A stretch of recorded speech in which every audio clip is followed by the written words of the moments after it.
as far as anyone remembers, any encounters, any minimal small encounters with these tribes have been violent.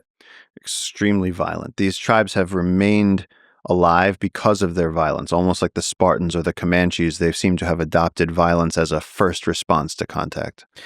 Maybe you can correct me on this, but I read that in the late 19th century, early 20th century, there was documentation of encounters with these tribes by the private armies of the robber barons. And those encounters were, from the robber barons' armies' perspective, violent. Yeah. And so maybe the lesson they learned, the uncontacted tribes, is that any interaction with the outside world is going to have to be violent because they have to defend themselves. Yeah. You had colonial missionaries in the 1700s. Then you had the rubber barons, the late 1800s into the 1900s, just periods of extraction and domination and cruelty. And these tribes, their grandparents must have told them, when the outside world comes, you shoot first. That's the only thing that's going to keep you alive. Do you think the memory of that, those violent encounters, is defining to how they think about the world? Yeah, because even in my lifetime there, in the 20 years I've spent in the Amazon, Ignacio was shot in the head. My friend Victor survived a violent encounter where they murdered somebody on a beach. I mean, they've shot numerous people. They've even shot people who were trying to help them, people who were trying to give them clothing and bananas. They've just, where they call it porcupining them, where they find a body on the beach with so many arrows that when they fall over, all the arrows are sticking up. And so they think, and they'll do it out of curiosity too, where it's like, hey, you're wearing a suit. That's weird. We've never seen anybody in a black and white suit. And then get a clothing. You know, the way Teddy Roosevelt would shoot a bird for science. They're like, they just want to look at you. And so they're operating on a different, they don't have a moral system that we have or understand. They're truly wild. How does Ignacio think about them? Because they almost killed him. Yes. It depends on the mood you get him in, because if you ask him, one day I asked him, I said, if you could see the people that shot you in the head, what would you say to them? And he looked at me with that Ignacio look.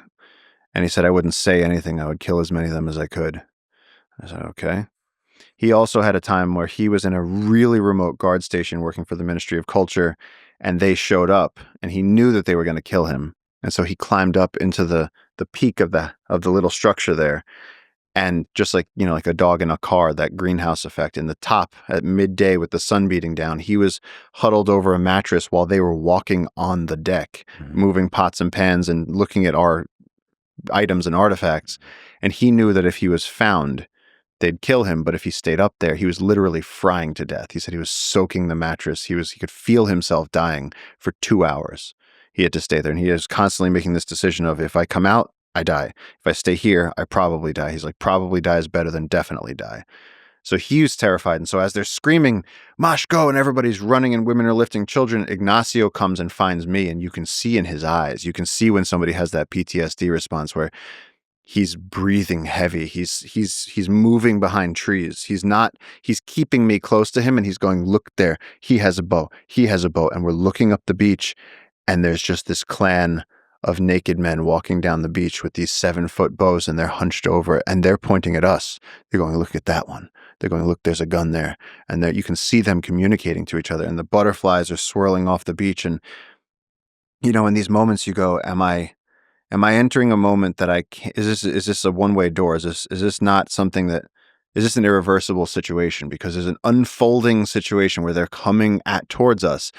Are they going to attack? What do they want? Is there going to be I am soaked in chills right now just talking about it, because I remember standing there and going, there's no way this is real life. It's burned into my memory, them walking down the beach and seeing them with the bows. And of course, you know, Stefan is up there just firing off pictures, and Mosin is down getting video. And the community that we're with, people had, you know, you hear shotgun shells loading home and them loading it.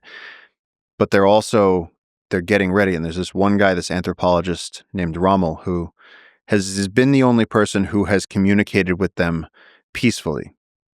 He did it in 2013, where he stood on the beach and he spoke to them. He knows enough of the local dialect that overlaps with theirs that he can speak to them. And so as they're coming down the beach, the butterflies are flying up and we're all waiting. And again, shotgun, you're talking, you know, how many meters, 30, 40 meters, I don't know, accurate. For an arrow, You loose a 7-foot arrow that weighs nothing, you're talking about 300 meters easy. They can shoot you from across the river. So Ignacio was like pulling me, and he was like, down. He's like, you go down. He's like, you stay behind this tree. And he's like, you watch them from there. He's like, watch out. That guy has an arrow. He's like, he was watching everyone because you could see, he's like, this is how it happens.